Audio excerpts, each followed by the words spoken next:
គ្នាយើងមានស្គាល់អាប្រូនេះនេះអាប្រូផ្ទះបកាច់ស្អីនេះតែរត់រួចបកាច់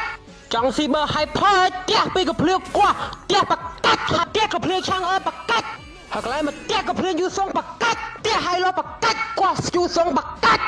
កតានេះគឺជាបុគ្គលគ្រោះថ្នាក់មួយដែលប៉ូលីសគួរតែកំណត់មុខសញ្ញាទុកឲ្យហើយខ្ញុំគ្រប់ត្រូលលោកអើយលោកពេញដំហឹងហ្មងពេញដំហឹងហ្មង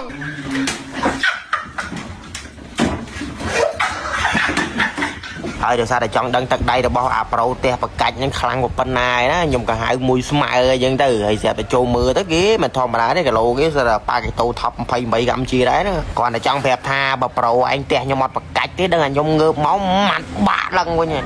ហើយគាត់តែចូលមកដល់ហ្គេមភ្លាមខ្ញុំក៏ដាក់សន្យាទៅគេថាលេងមែនតើណាហើយគេក៏បានឆ្លើយមកថាអូខេបងអោមកឥឡូវចូលមកវាយមែនតើណាមិនបាច់តឲ្យទេដាក់មកមានក្បាច់អីបញ្ចេញមកអោមកដាក់មកនេះជួយមកឯឡូមើលទៅដេញទៅស្រួលមកដាក់មកអត់ខ្លាចអត់ទៅផ្ទះស្រីចាស់លេងអត់រីខលដាក់មកនេះដាក់មកអើចឹងហីចុះ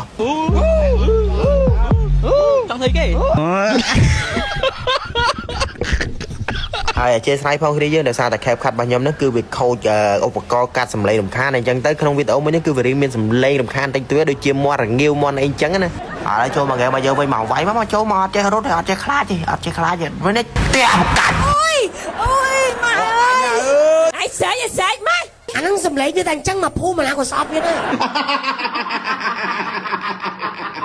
និយាយថាមុននឹងចូលទៅទស្សនាសង្គ្រាមស៊ីសាច់ហត់ឈាមគ្នាសូមពាណិជ្ជកម្មមួយសិនវាដូចតាដែររាល់ថ្ងៃសម្រាប់យើងដែលមានតម្រូវការដាក់ Weekly Pass Top Up Diamond ដើម្បីទិញរាល់ event ចេញថ្មីនៅក្នុង Mobile Legends ក៏ដូចជា Top Up Game ផ្សេងៗជាច្រើនគ្នាយើងកុំភ្លេចយកសោះជាមួយនឹង website Liza Top Up តម្លៃគួរសមសេវាកម្មរាអត់ទាន់ចិត្តសមត្ថភាព 100% ដាក់ភ្លាមបានភ្លាមបើគ្នាយើងចេះដាក់ចូលទៅក្នុង website ដាក់ដោយខ្លួនឯងទៅបើសិនជាគ្នាយើងអត់ចេះដាក់គ្នាយើងអាចឆាតចូលទៅក្នុង page Liza Top Up ឲ្យក៏ដាក់ឲ្យជាការស្រេចឥឡូវតែប្រម៉ូតហ្នឹងងាប់អញគេផ្ទះបកាច់2ដងគេក៏បានសួរមកខ្ញុំថាម៉ាន kill win បងហើយខ្ញុំក៏បានតបទៅគេវិញថា5 kill 5 kill លេស្រាប់តែនិយាយ5 kill បន្តទៅដល់ភ្លាមគេផ្ទះបកាច់ហើយដោយសារតែ5 kill ហ្នឹងវារៀងតិចពេកគេសល់តែ2 kill ទេគេឈ្នះយើងហើយអញ្ចឹងខ្ញុំក៏យល់លេសដែរថាឥឡូវចេះទៅ5 kill វីដេអូវារៀងខ្លីណាស់ឥឡូវ10 kill អីចឹងហើយគេសួរខ្ញុំថាបងឯងតឲ្យមែនខ្ញុំតឲ្យទៅ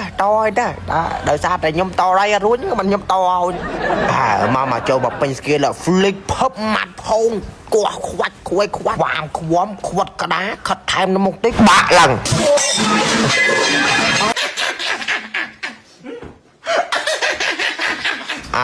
មកពេញ skill មកដាក់មកបើមានក្បាច់អីចេញមកអស់ដាក់មកនេះថយសិនតែសំណាងយើង recall មកទៀតទេដូចមិនសូវស្រួលទេគេ4 kill ឯងទៅ2 kill តែសំខាន់យើងកុំបោះបង់ដូចអង់គ្លេសគេថា don't give up មកចូលមកគោះខ្វប់ខ្វេខ្វៃខ្វាត់ក្តោងមានអីខ្វោង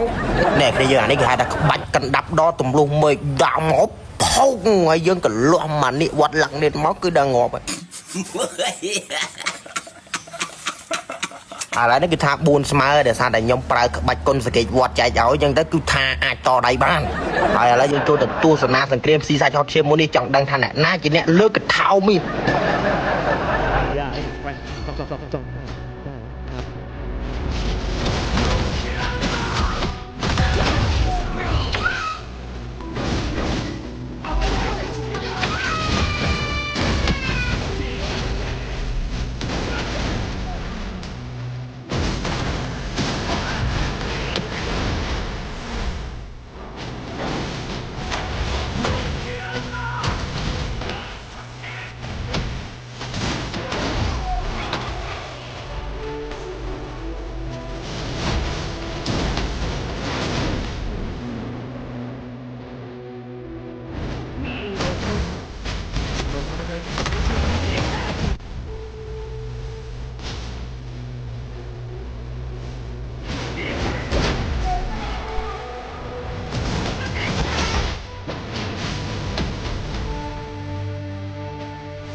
ហើយបើកន្លែងនេះវិញគេហៅថា Snake Item បំបាំងកាយគឺយើង pre order ទៅលើ item កកមួយមកប៉ុន្តែយើងកុំតណាទិញដើម្បីឲ្យ enemy គិតថាយើងមិនទិញ item ហ្នឹងនោះទេហើយនៅពេលដែល team fight វាយគ្នាគឺ enemy ចង់ចាយ skill អស់មកលើយើងហើយដោយសារតែគេមិនដឹងថាយើងទិញកកភ្លាមហើយម្លងពេលហ្នឹងយើងចុចកកទៅគេច្បាស់ជាវាយមកលើយើងហើយចាយ skill អស់ហើយយើងចុចកកទៅនៅពេលដែលអស់កកចាំយើងដាក់គេវិញមក